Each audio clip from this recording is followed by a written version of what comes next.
Which need to be sworn to tell the truth. Will anyone take an oath on the Bible?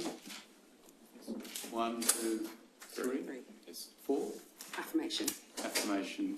I wonder if the three of you would stand. There's a Bible there. If you could each place your hand on the Bible and repeat after me. I swear by Almighty God. I swear by Almighty God. That the evidence I shall give to this Royal Commission. That the evidence I shall give to this Royal Commission. Shall be the truth. Shall be the truth. The whole truth. The whole truth. And nothing but the truth. And nothing but the truth. Thank you. Take a seat again. Thanks. If you'd repeat after me. I do solemnly, sincerely and truly. I do solemnly, sincerely and truly. Declare and affirm. Declare and affirm. That the evidence I shall give to this Royal Commission. That the evidence I shall give to this Royal Commission. Shall be the truth. Shall be the truth. The whole truth. The whole truth. And nothing but the truth. And nothing but the truth. Thanks. Take a seat.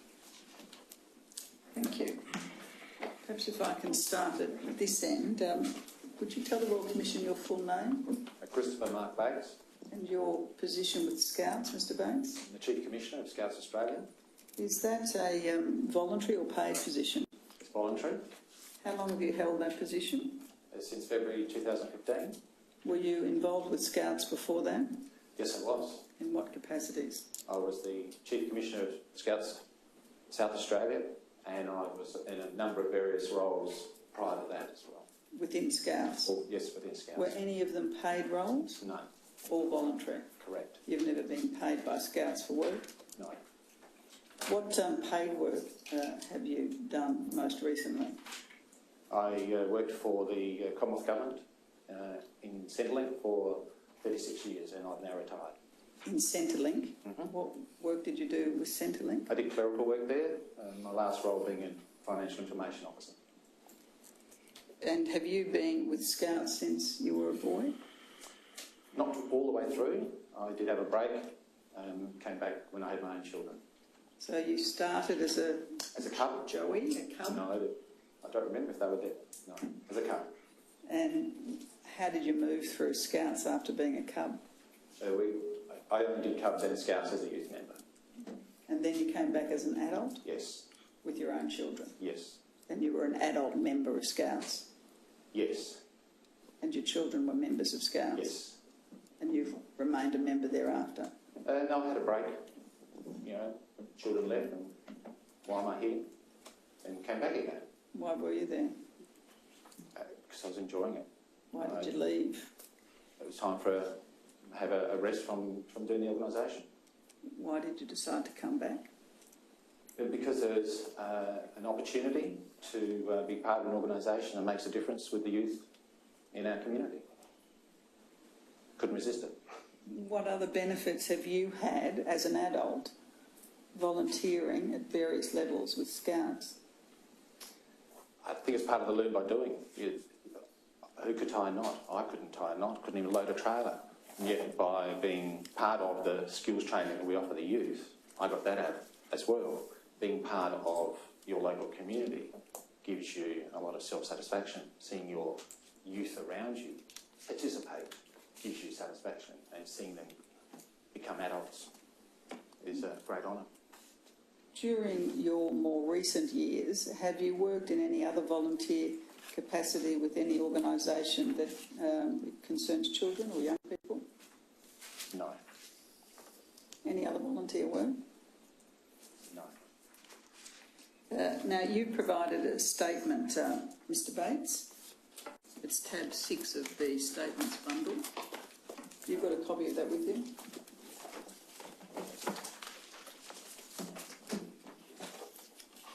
Yes. Now, that is dated 16th of November 2016. Yes. And the contents of that statement are true and correct? Yes. I tender that statement. Exhibit 48. 1. Now, as Chief Commissioner, you are a member of a number of senior committees of the organisation. Yes. What committees are they? There's the National Council, there's the National Executive Committee, there's the National Operations Committee, there's a Finance Committee, a National Adults and Scouting Committee, I participated with the committee with the Rover Development Fund. I have a national team and there's a national training team. The National Council and the National Executive Committee are the prime decision-making bodies within Scouts. Policy decisions, yes. And the National Child Protection Policy that was recently approved last month was a policy that you were involved in the development of? Yes. Were you a key player in the development of that policy? The key player was the Risk Management Committee, who did the research and provided that to us as a member of the Executive Committee. I heard that result. Thank you. If I can turn to you, Mr Tompkins, what's your full name? Neville Robert Bruce Tompkins. And your position, Mr Tompkins? I'm currently the Chief Commissioner for Scouts Australia, New South Wales branch. And is that a paid position? That is a voluntary position. And how long have you been working with Scouts? In my current role, since my appointment took effect on the 1st of August 2016, however, I have held a number of positions in Scouting, both at the state level, territory level, and also at the national level. Have you also been in Scouts since you were a boy? I have been a youth member in Scouts, both as a cub and a Scout. I lived in a rural and remote area of Queensland.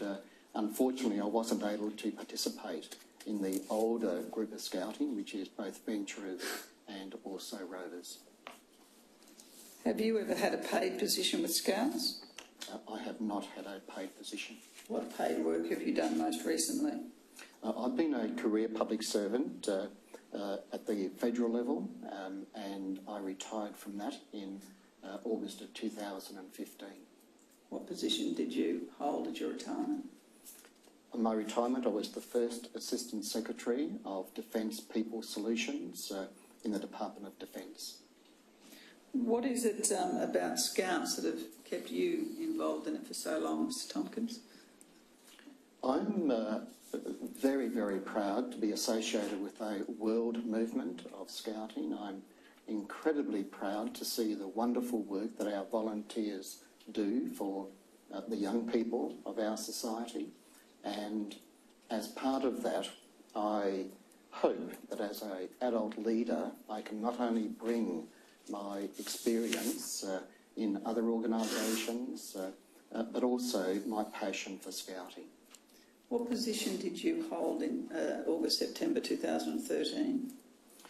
I was for 9 years the Chief Commissioner for Scouts Australia, ACT branch, and subsequent to that I was the International Commissioner for Scouts Australia.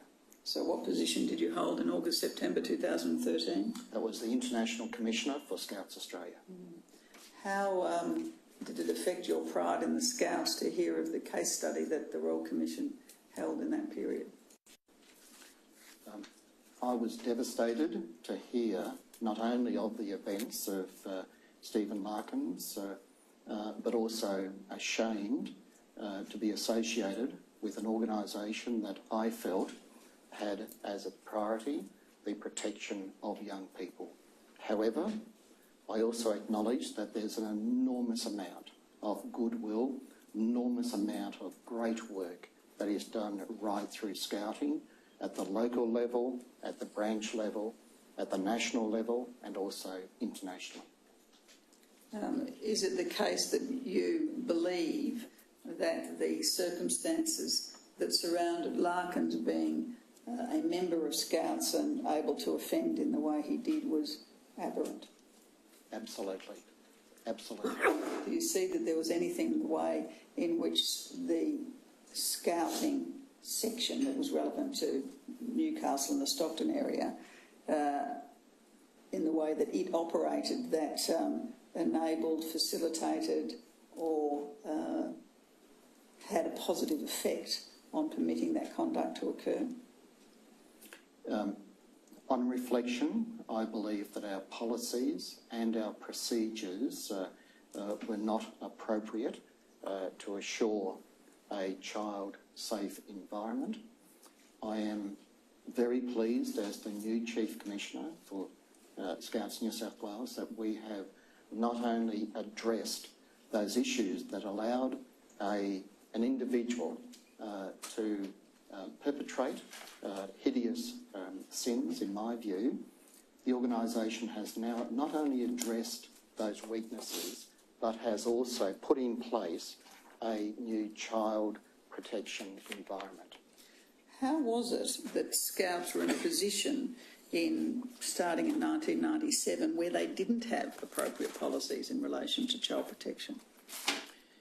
It'd be fair to say that the organisation had policies in place, they had procedures in place, but they were not fail-proof.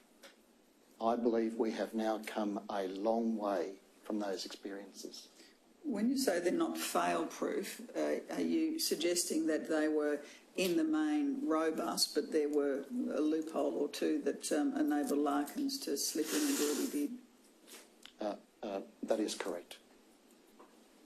And you have taken that attitude with you, I take it, in the work that you've done to change and improve, hopefully, the policies. That is correct. And, Councillor Assisting, what I have seen is that we are part of an organisation that wishes to do the very best. We have policies, we have procedures. However, there were weaknesses, and I believe we have now learned from those weaknesses, and we are collectively and individually a far safer organisation for young people than what we were. What were the weaknesses? In my view, the weakness was interpretation of the word caution. I do not accept that a caution is sufficient for those circumstances. If that were to occur today, as the Chief Commissioner, my immediate response is one of suspension. My immediate response then is one of referral to the police, and that person is barred from all associated scouting activities. So the evidence you've just given is in relation to what was done and what you say is done now after it came to your attention that a person has been the subject of an allegation. That's right? But what I'm suggesting is that the circumstances that applied in the 1990s, in my view, were not as robust in order to protect our children. The organisation, both Scouts Australia and Scouts New South Wales, has made enormous improvements, and collectively we now have in place a new child protection framework. You said that the weakness was the interpretation of the word caution. Are there any weaknesses that you believe existed then prior to the imposition of that disciplinary action? I believe that a caution was not the appropriate measure for that circumstance. I understand that. Are you saying that there were any weaknesses that existed in any other aspect of the way that Scouts operated to allow Larkins to, one, be there and two, have access to children and abuse them in the way he did? Yeah, I think, Councillor Assistant, I also think that the whole area of communications, I believe it was a failing of our organisation that suspension was not brought to the attention of a whole range of relevant leaders and also with the more senior people within Scouts New South Wales. The evidence you're giving is about weaknesses that occurred once Larkins' conduct came to attention. I'm asking you whether there are any other weaknesses that you now see in the organisation that permitted him to be there and do what he did prior to it coming to attention.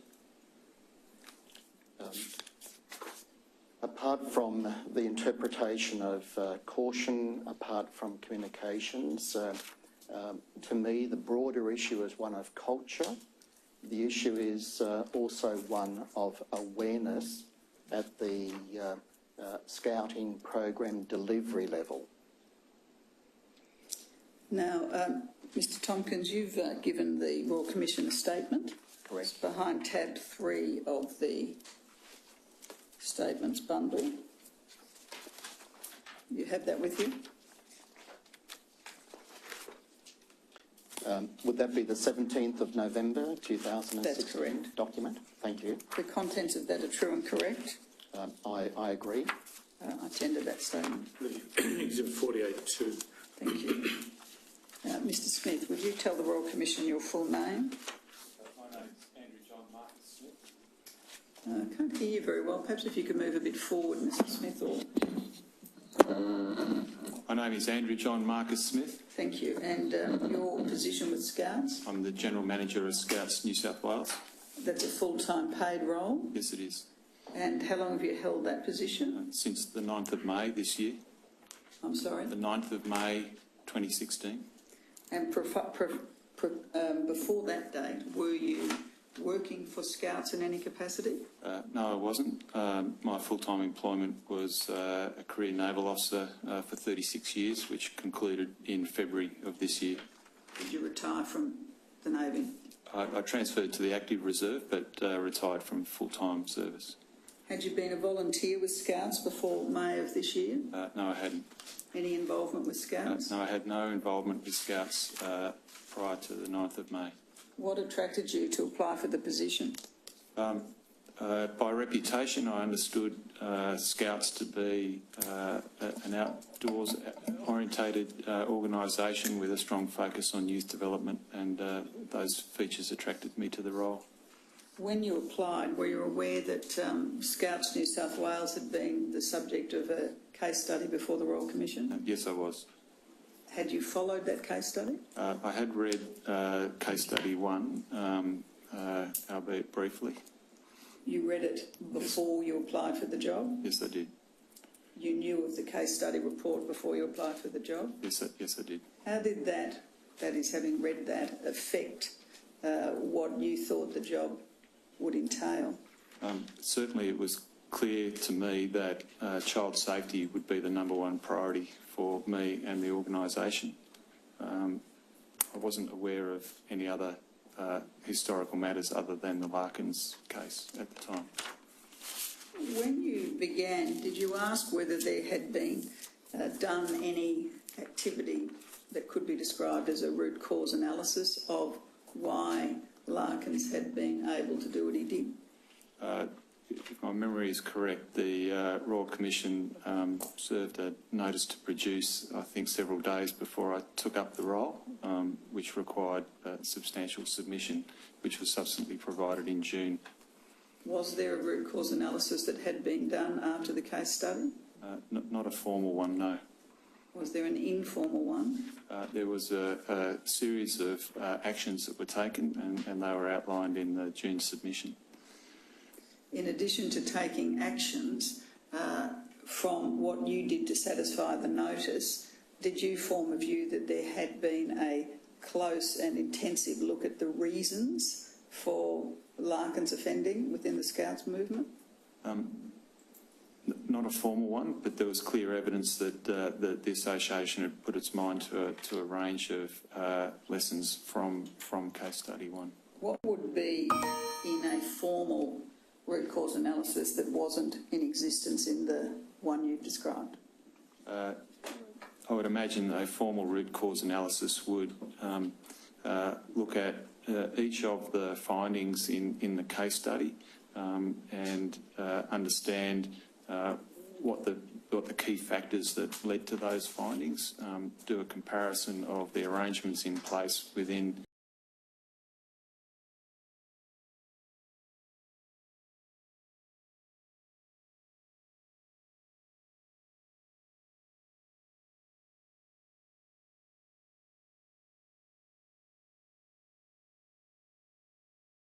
Scouts New South Wales, and then construct an action plan for each of those to remediate the risk. That didn't happen. Not in a formal sense, no.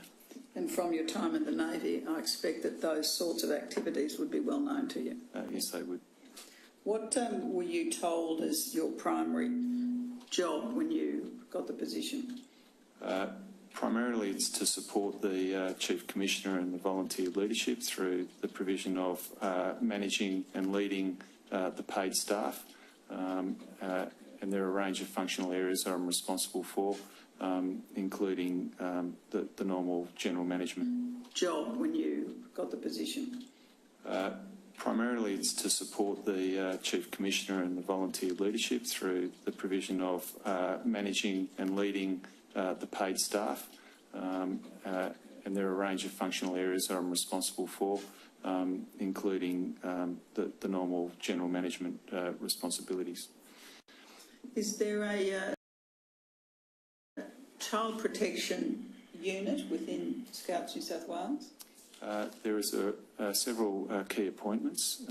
There's the Deputy Chief Commissioner Issues Management, which is a volunteer leadership role that reports directly to the Chief Commissioner.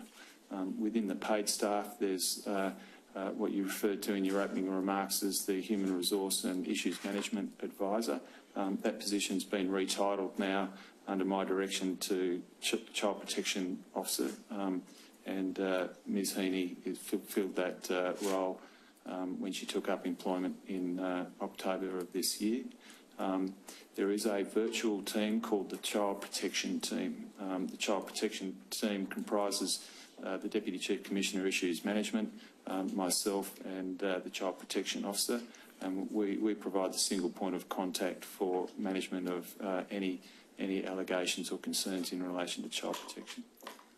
The Deputy Commissioner Issues Management has what role in addition to the role you've described in relation to child protection?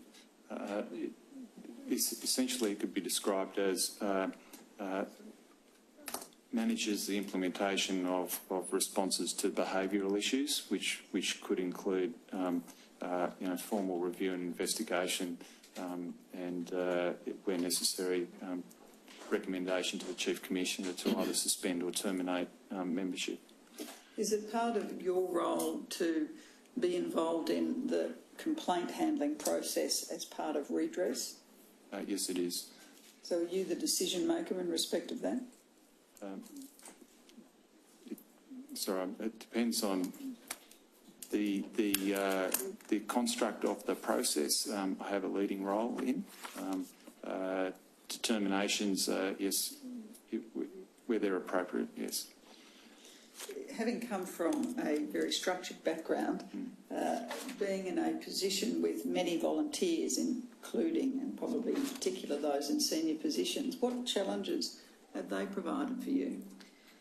Well, the nature of volunteer organisation is that many of our members have full-time employment and family commitments. So there's a limited amount of discretionary time that they can make available to Scouts.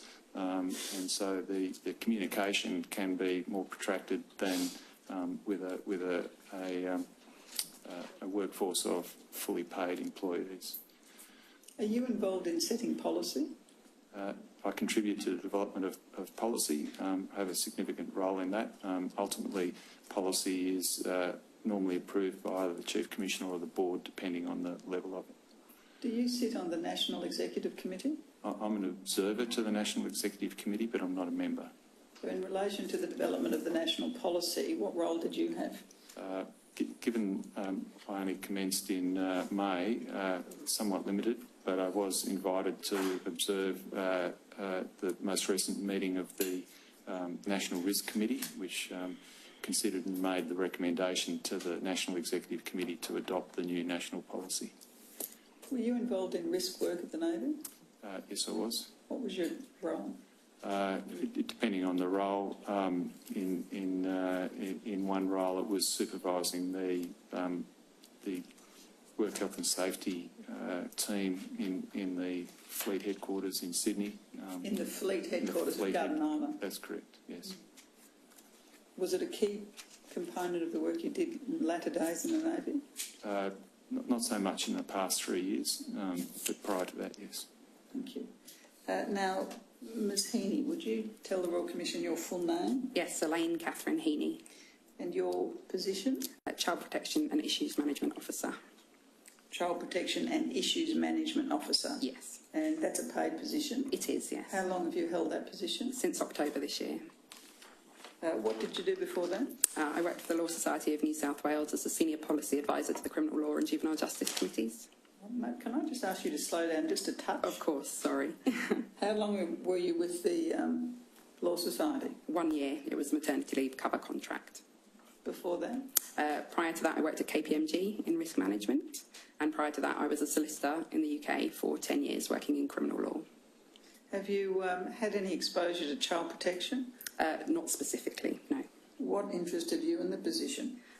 My work at the Law Society involved juvenile justice issues, and I've been involved in a range of different regulatory issues throughout my career. I've worked in policy most recently for the Law Society, and so I think that the work that Scouts are doing in that area provided interest to me and also aligned with my own personal values, because I really believe in the Scouting movement. Have you been involved in the Scouting movement? In the UK, when I was at that age, you weren't able to be a Scout, but I was a Brownie and a Guide and did my Duke of Edinburgh's Award. So you were a Girl Guide in I was, the UK? yes. Did you continue being a Girl Guide in Australia? No, I didn't, no. So in the UK, a girl couldn't become a Scout but could become a Girl Guide? Exactly, yes. Is it the situation now that girls here can become Scouts? That's right. They can, yes. And is there any relationship between the Scouts and Girl Guides here? There's certainly, my understanding is there's a lot of exchange of information between the two organisations. I'm not aware of any formal protocol. Thank you.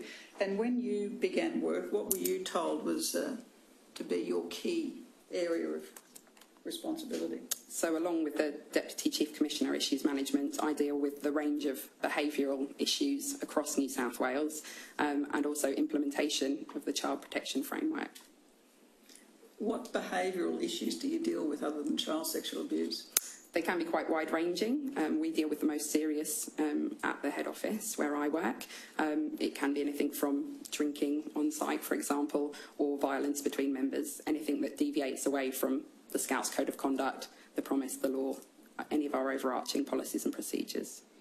So when you arrived in October 2016, the development of the national policy was well underway. It was, yes. And did you have an opportunity to have any input? Yes, absolutely. I was sent a draft copy of the national policy, and I've also been involved very heavily in the process of reviewing the New South Wales policies as a result of that new policy. It's the case, isn't it, that the New South Wales policies have to align with the national policies to the extent of the high standard. Absolutely. Yes. And to the extent that there's regulatory differences, those regulatory differences need to be accommodated in additional policies. That's correct, yes. Is it the case that at this stage there are any aspects of the New South Wales policy which exceed the standards of the national policy? So we're actually in the process of doing a formal analysis. As the national policy was only recently released, we are undertaking that comparison. Have you found anything yet? Because I've been preparing for this, at the moment I haven't reached any formal conclusions. How long is it going to take? I don't think we've set a time frame for that. It's part of the broader implementation phase of the national policy, and Andrew and I are working together on an implementation plan to work out all of the details. And you report to Andrew, yes. anyone else? The Deputy Chief Commissioner Issues Management I speak with on a daily basis. I'm also in contact with Mr Tompkins, but in general I report to Mr Smith. Do you have any, what they describe as dotted line reporting? No, I report directly to Andrew. In your role you don't have some line to one of the Deputy Commissioners or Chief Commissioners or boards? It could probably be expressed as a dotted line in that I work with him very closely, but my formal reporting line is directly to Andrew. So in the event there was an issue you wish to raise, could you, properly within the hierarchy of Scouts, bypass Andrew and go directly to a Chief Commissioner or the Deputy Commissioner? I haven't come across that situation yet. I would normally always speak to Andrew first, but I know that the doors are always open for other people to speak to, should I wish to. Thank you.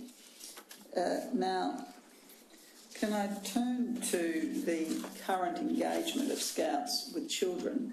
Tab 5 of the tender bundle.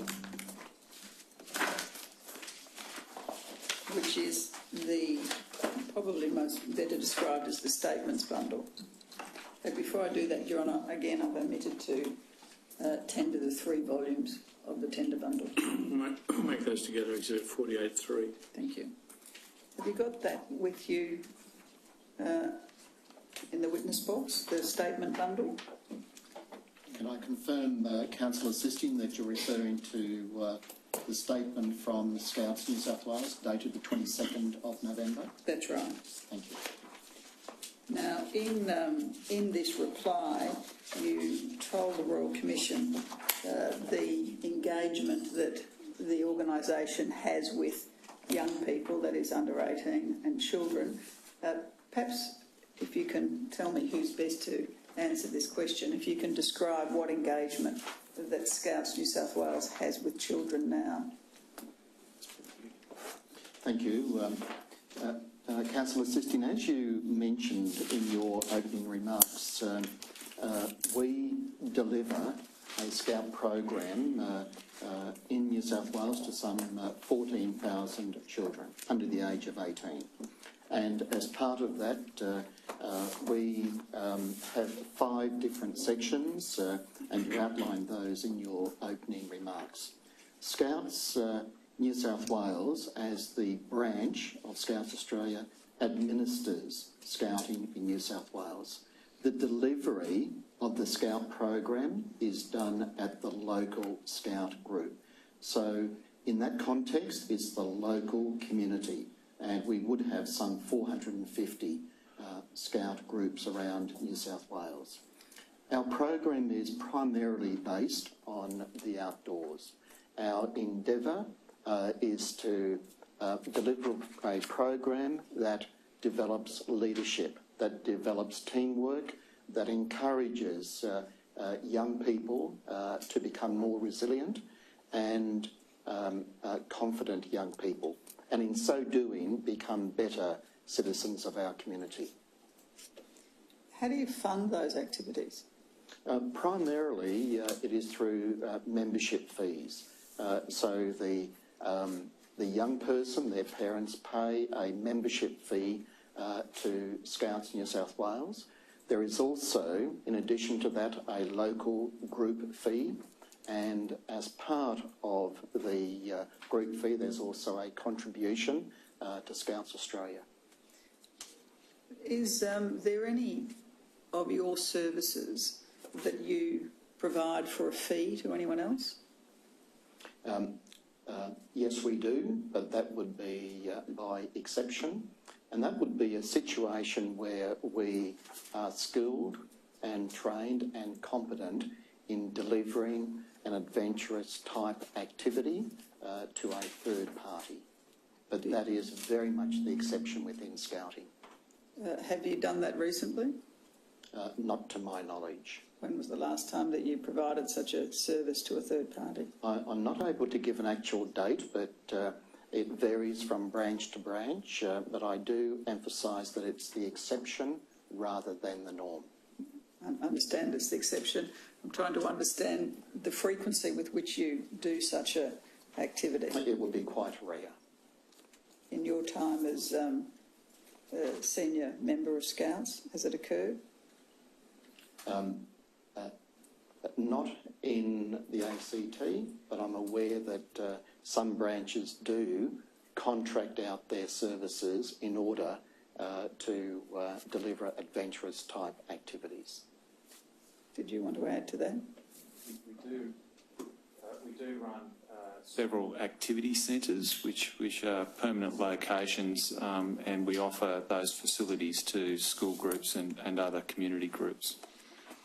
So when you say you offer them, are you providing the activities to those children? In some cases, we arrange effectively contractor support to assist delivering activities. In other cases, the organisations conduct the activities themselves using our site.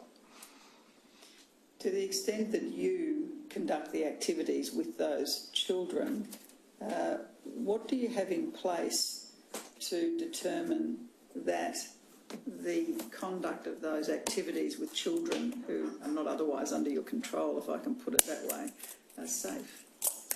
In terms of child safety, all our employees require a working with children check. There's standard operating procedures for all of our activities, and depending on the activities, some of those are certified externally as well. To the extent that those activities involve individuals and adults who are not members of Scouts, what do you do in respect of them as being appropriate person to be around children? Where they're contracted by us, we require a working with children check. If they're not contracted by you, but there because of the nature of the facility or the activities? They would be under the control of the organisation using our facility. And how do you relate to them in terms of your policies and requirements? Do you impose them on them? We impose the standard operating procedures and safety arrangements relevant to the facility. So the new policy that's in place, do you anticipate that that will alter the way in which you contract your services to a third party? I don't believe so. I think our current arrangements cover those circumstances. In the event that the standards are higher under the national policy, perhaps, for example, with a ratio, that would necessarily change the way you sold your activities, wouldn't it? Yes, it would. Yeah. And that would involve a cost component. Possibly, yes. You haven't got to that stage in your thinking about how that might affect third-party activities? No, we haven't. It's something you need to think about, isn't it? Yes. You make a profit, I take it, out of those arrangements? Most of the activity centres, frankly, struggle to break even. You own the property and provide the services in the property? It depends on the property. Some of them are Crown Trust leases and others are freehold. Thank you. Now, perhaps if I can come to you, Mr Bates, in terms of Australia-wide, I think you've provided us with some figures as to the number of Scouts involved. Now, tab 7, I think, is your statement. Do you have that with you? Yes. I think this is an additional statement to the one I took you to earlier. This is a statement that you made. Yes. And perhaps I tender that statement, Your Honour. That statement will be 48.4. So if you turn to page 4 of that, and perhaps we can have this on the screen.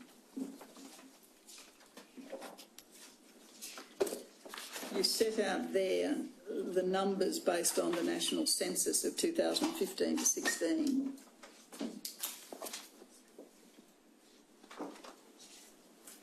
Can you see that there? Yes. And the total membership for children under 18 years is 52,400, roughly. Yes. And in relation to the adults over 18 years, I take it that's members who are not rovers. Yes. What role do they have different from that of rovers? The rovers participate in the youth program. The adults are there to support them in their youth program. And those adults who are volunteers, do you require them to have a working with children check? That depends on the branch, on the state legislation. So, short answer is yes, they must have a police check relevant to their state legislation. Is it made more difficult for you at a national level that the legislative requirements in relation to reporting and the like and checking differs from state to state? We would strongly encourage something from the Royal Commission to give us guidance on that. It is a big disparity across all the states, and to have the opportunity to have one check would make our life so much easier, and if we could connect with other youth organisations, wouldn't that be even better? debates we've already spoken in that space and spoken very stridently. But there seems to be a deafness amongst the authorities. We understand what you say, though. Sadly. In relation to checks, there's also a difference as to who needs to report to a child protection authority, and that varies from state to state too, doesn't it? I believe that each legislation is different, and that's why we've come up with a national policy to give us national guidance of what we must do. But each state needs to obviously nuance that to reflect their own requirements. Yes, they'll each need to have a framework below our highest level of the national policy. Has Scouts done any work with the federal or state parliamentary representatives to encourage a consistent approach to the laws that relate to child protection? Neville, is redress? Councillor Sistine, we have had various engagements with the Prime Minister's office, with the Attorney's office, with the Minister for Social Services office, and that has been very much in the context of our response to the Royal Commission's September 2015 report. In so doing, Scouts Australia and Scouts New South Wales support wholeheartedly the thrust of the Royal Commission's report, and we have followed up on those discussions with letters from both the Chief Commissioner of Australia and also the Chairman of Scouts Australia. Thank you. Can I turn to you, Ms Heaney? In the short time you've been in the position, what have you identified as the greatest risks in relation to Scouts and matters of child protection? I think it's adherence to procedure. I think that they have a strong framework in place already, and we're under a programme of continuous development, and it's just making sure that individuals adhere to that procedure. How do you, in your position, manage that risk to reduce it? I think the mitigation steps that we put in place are the control measures, and that would be communication above all.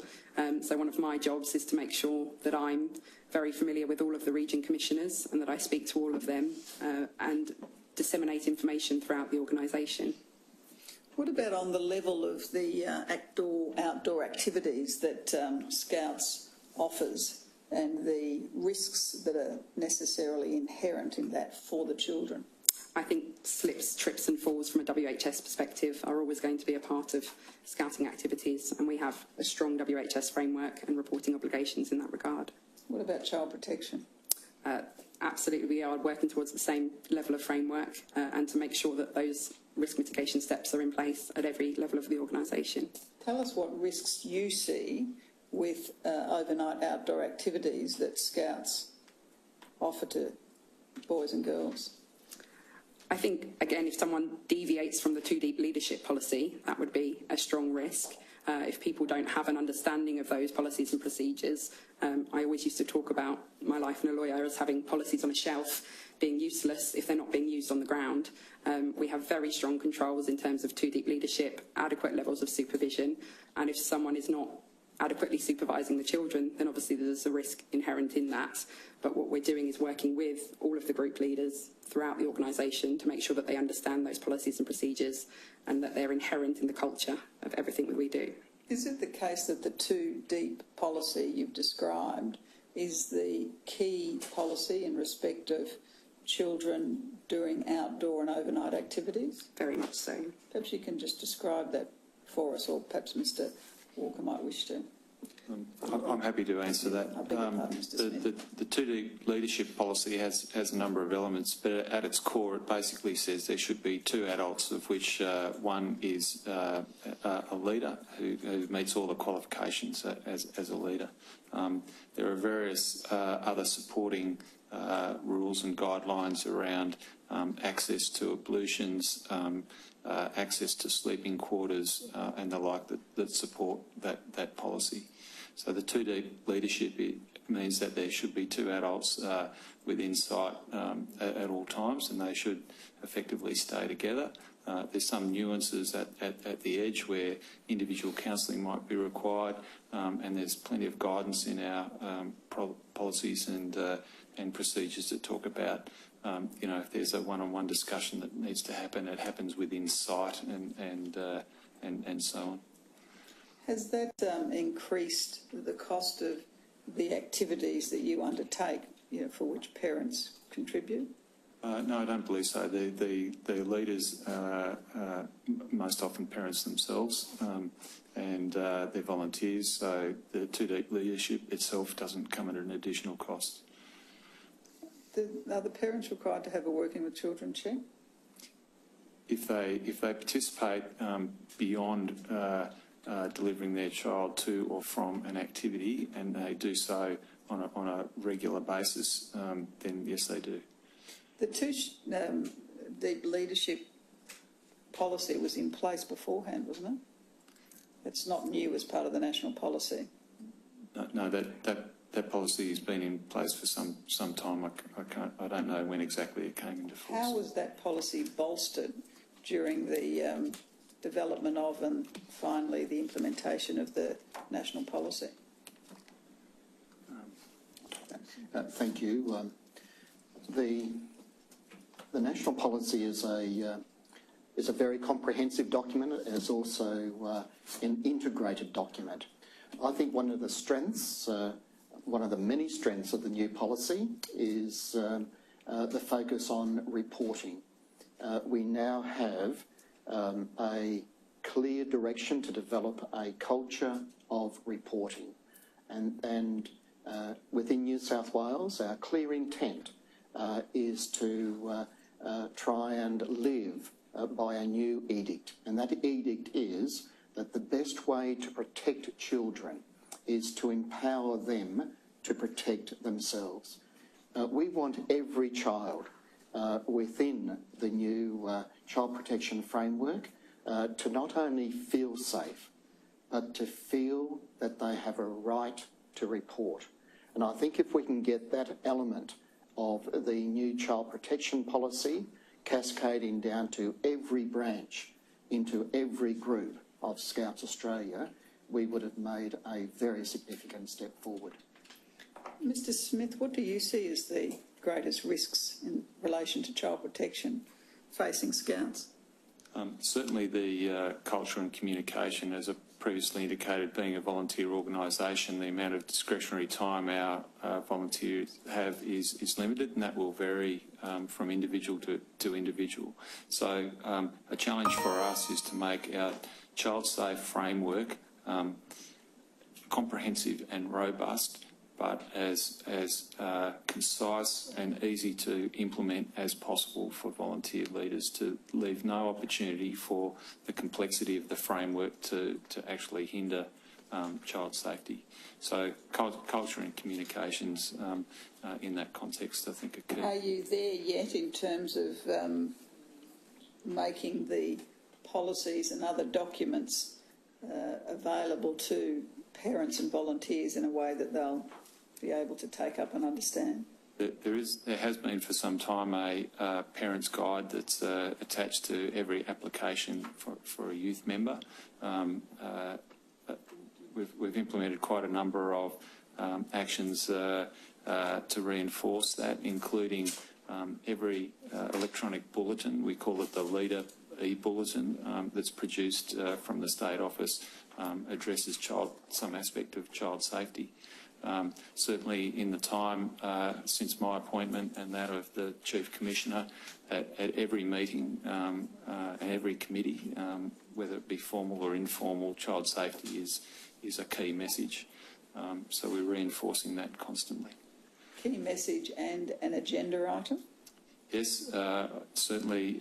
For example, the standing agenda for the Scouts New South Wales Board now has child safety as the first agenda item after the preliminaries. I take it from what you're saying that this is a change, significant change in the attitude of management to these issues inside the organisation. Is that right? We certainly want to give the very clear view that the leadership team, the General Manager, myself, the Chief Commissioner and the Chair of the Board and all the Board Directors are absolutely committed to child safety, and we're unified in that priority. If I may, Your Honour, just add to that by saying that within Scouts New South Wales, we have very recently adopted a new strategic plan. One of the key goals is to be a leading Scout safe organisation. And I'm also very pleased to say, Your Honour, that our board of Scouts New South Wales, together with myself, we have adopted in full the July 2016 document of the Royal Commission creating child safe institutions.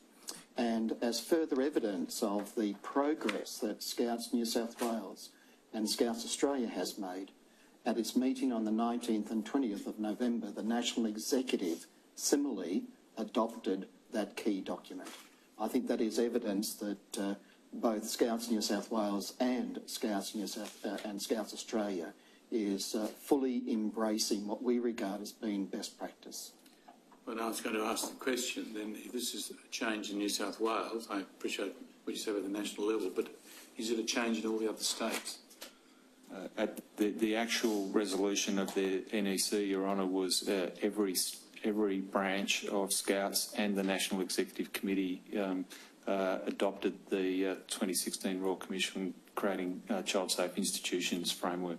So should we understand what you're telling us about the change in management practice and culture is one that is right through the organisation throughout Australia? Yes. I'm absolutely confident in reinforcing that.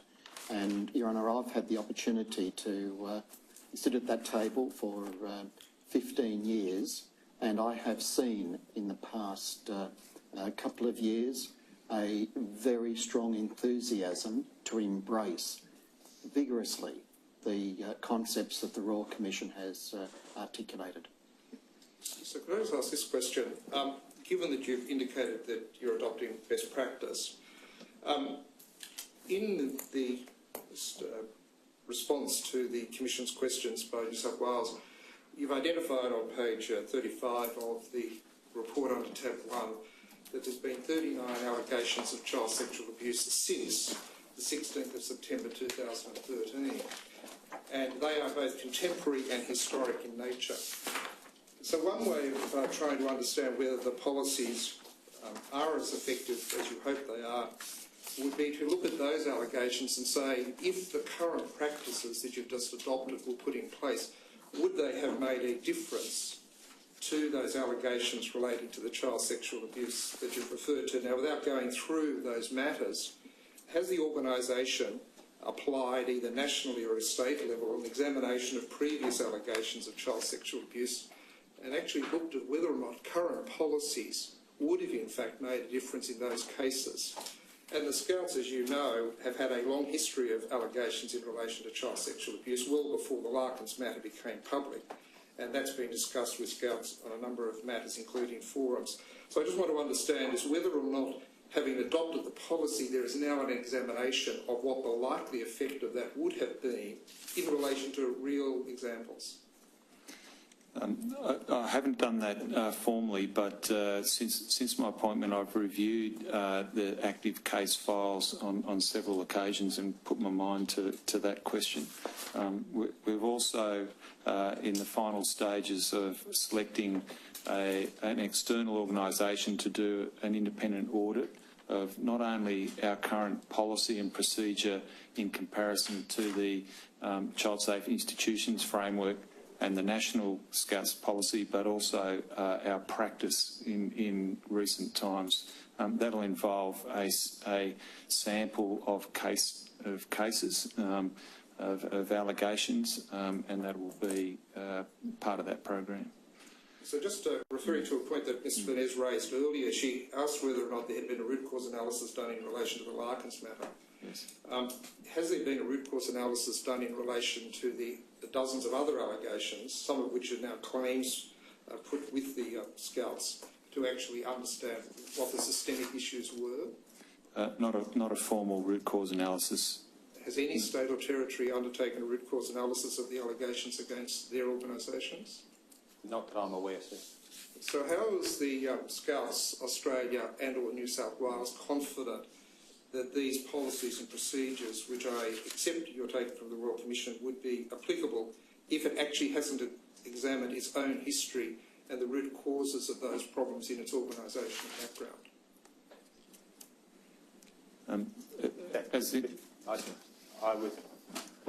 I think that the person who could best answer this would be the chair of our Risk Management Committee, Dan Ryan. He submitted a statement. That committee, in their research, may have done that I'm unaware of, but that could be a source. Well, related to that is, has there ever been a report disclosed to the members of Scouts of Australia collectively that's actually told parents and other members about the history of abuse within the Scout movement and what you've identified as the underlying causes or problems, and of course, therefore, the consequential improvements that you've made? Not explicitly, but it's inherent in our policy and procedure development and the leader support guides and fact sheets. And in fact, quite a number of those documents were reviewed and updated in 2014 and will be further reviewed and updated as part of our overall implementation planning for the national policy. And just to confirm what you've indicated before, the audit or the external evaluation that you're getting undertaken will look at the policies vis-a-vis a number of the real-life case studies that have been part of the yes, that's correct. Contemporary and historical aspects of child abuse within the Scouts movement. That's correct. And is that something, Mr. Bates, that will happen at a national level as well? Will all of the state and territory associations do the same? We're looking to New South Wales to await how that review goes, and then we will determine our way forward. Commissioner, if I may just add to the evidence of my two colleagues, the Board of New South Wales is now taking, appropriately so in my view, a very close interest in the matters that we are drawing to their attention. And in so doing, they've now asked for some trend analysis. I think that's a very appropriate inquiry from our board directors, and we now have a half-day risk management planning meeting, and I have every reason to believe that our performance, our learnings from the past is going to feature at that strategic risk management planning. And just to be absolutely clear, a trend analysis will involve what precisely? Yes, it'll possibly examine the frequency, the number, but also the nature of those complaints. Over time? Over time. Thank you. Notice the time, Your Honour. We'll take the morning agenda.